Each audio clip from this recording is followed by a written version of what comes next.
تم پر روزہ فرض کر دیا گیا ہے۔ تو یہ روزہ بیسکلی ہمارے ہی فائدے کے لیے ہے، اس لیے ہمارے لیے فرض قرار دیا گیا ہے۔ تو اسے روزے رکھنے پر اللہ پاک نے بہت سارے انعامات سے نوازیں گے، اور روزہ نہ رکھنے پر اللہ پاک گناہ دیں گے۔ حتیٰ کہ روزہ رکھنے پر ہمارا ہی فائدہ ہے، اور ہمارے ہی فائدے کی چیز کو ہمارے ہی اوپر فرض کیا، اور اس کو رکھنے پر اللہ پاک نے ثواب رکھا، اور نہ رکھنے پر اللہ پاک نے گناہ رکھا ہے، عذاب ہے۔ تو آگے اللہ پاک قرآن کے اندر فرماتے ہیں کہ جیسے تم سے پہلی امتوں پر فرض کیا گیا، پہلی امتوں پر بھی فرض تھا، اس لیے آپ پر بھی فرض ہے۔ حالانکہ وہ تو جو امتیں تھیں، پہلی امتیں، وہ تو افضل میں ہم سے کم تھی، اور ہم افضل سے ہمارا درجہ ان امتوں سے بڑا ہے۔ تو اس کے بعد اللہ پاک کا ارشاد ہے کہ لعلکم تتقون، کہ روزہ تم پر فرض ہوا اس امید پر تاکہ تم متقی بن جاؤ، یعنی کہ روزہ رکھ کر تم امید رکھو کہ تم متقی بن جاؤ گے۔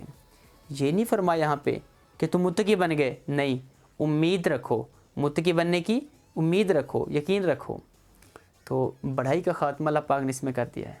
تو روزہ اچھی طرح سے رکھو، اور ڈرو بھی اللہ سے ڈرو بھی۔ مثلا ہو سکتا ہے تم سے کوئی غلطی ہوگی ہو تو تم تقوی حاصل نہ کر سکو، تو اس سے پھر آگے اللہ پاک فرماتے ہیں یہ گنتی کے چند ایام ہیں، چند روز ہیں، یعنی 29-30 دن ہوتے ہیں۔ تو اس کے اندر بھی اللہ پاک ہمیں احکامات دے رہے ہیں کہ ایک ہی مہینہ ہے، ہمت کر کے روزے رکھ لو، سستی نہ کرنا۔ 29-30 دن تو ہوتے ہی ہیں روزے کے۔ تو آگے فرماتے ہیں لعلکم تتقون، کہ اس کے اندر روزے کی حکمت اور فائدے کی ذکر بھی ہے کہ روزے سے تقوی حاصل ہوتا ہے۔ تقوی کیسے حاصل کرے؟ تو تقوی روزے سے کیسے حاصل کرنا ہے؟ اس کا جواب ہے کہ روزے سے انسان کے کھانا پینا اور بیوی کے پاس جانا چھوڑ دیتا ہے، اور یہ تینیں جو فطری خواہشات ہیں انسان کی، بظاہر تو کوئی گناہ نہیں ہے، لیکن روزے کے اندر ان کو چھڑا کر تمہارے خواہشات کی اگینسٹ لے کے جانا ہے، کہ روزے سے جائز خواہشات سے بھی آپ نے دور ہٹنا ہے۔ کیوں؟ کہ اللہ کا حکم ہے، تو جائز کاموں سے بھی باز آ گیا، تو جائز اور ناجائز کاموں سے پھر اس کی قوت بڑھ جاتی ہے۔ اسی قوت اور عادت سے انسان استعمال کرنے کے بعد انسان بڑھتا ہے تقوی کے درجات پر۔ تو روزہ ایک مضبوط بنیاد ہے، اس بنیاد کو باقی رکھنے کے لیے اس کو تعمیر کرتا رہے، اور اس کو فالو اپ کرے، تو پھر تقوی کے اعلیٰ درجوں کو انسان اچیو کر لیتا ہے۔ تو میرے بھائیوں، روزے کے بارے میں 10 احکامات ہیں۔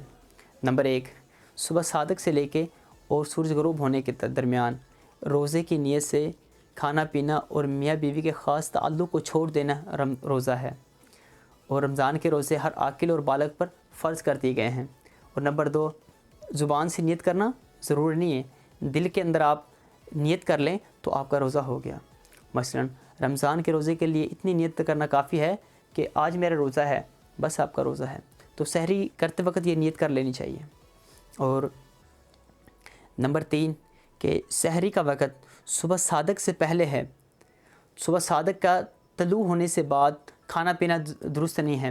تو اللہ پاک کا ارشاد ہے، اللہ پاک فرماتے ہیں کھاؤ اور پیو یہاں تک کہ تمہیں صبح کا خط سیاہ خط سے علیحدہ نہ ہو جائے، یعنی کہ رات تک روزہ پورا کیا کرو۔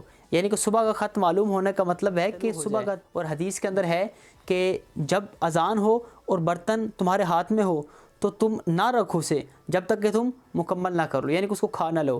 تو اس کا مطلب یہ نہیں ہے کہ صبح آفتاب کی ٹائم آپ کھائیں، نہیں، اس کا مطلب یہ ہے کہ حضرت بلال رضی اللہ تعالیٰ عنہ صبح صادق سے پہلے اذان دیتے تھے، تو اس ڈیوریشنز کے اندر آپ کھا سکتے ہیں، لیکن صبح صادق کی جب اذان ہو، فجر کی اذان ہو، اس ڈیوریشنز کے اندر آپ نہیں کھا سکتے، کیونکہ اللہ حکم ہے۔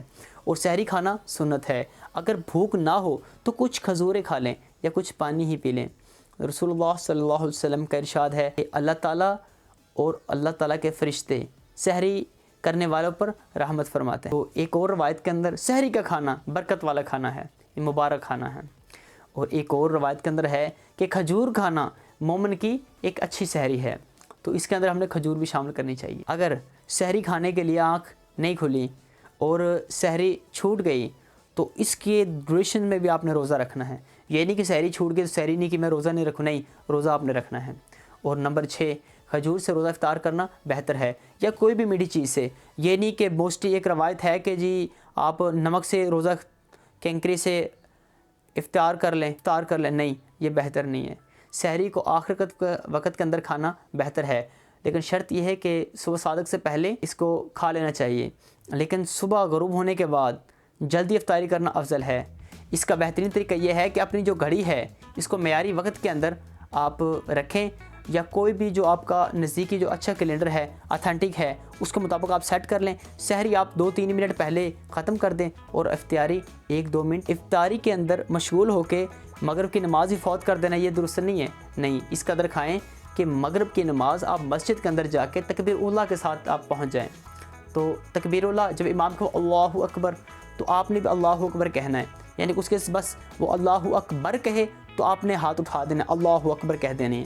تو جو روزہ جن کے اوپر فرض نہیں ہے، بس جن کو ریلیکسیشن اللہ پاک نے دی ہے، بہت زیادہ بوڑھا آدمی ہے جو بالکل یعنی کہ بیمار ہے اور صحت مند نہیں ہونے کی امید نہیں ہے، اس کو چاہیے کہ ایک روزے کی جو فدیہ دے دیں جو عید الفطر کا دیتے ہیں، اور اگر وہ بعد کے اندر تندرست ہو جاتا ہے، ٹھیک ہو جاتا ہے، تو بعد میں وہ روزے سب ان کی قضائی دے گا، اور جو اس نے فدیہ دیا ہے روزوں کا، اس کا صدقے کا اس کو ثواب مل گیا ہے۔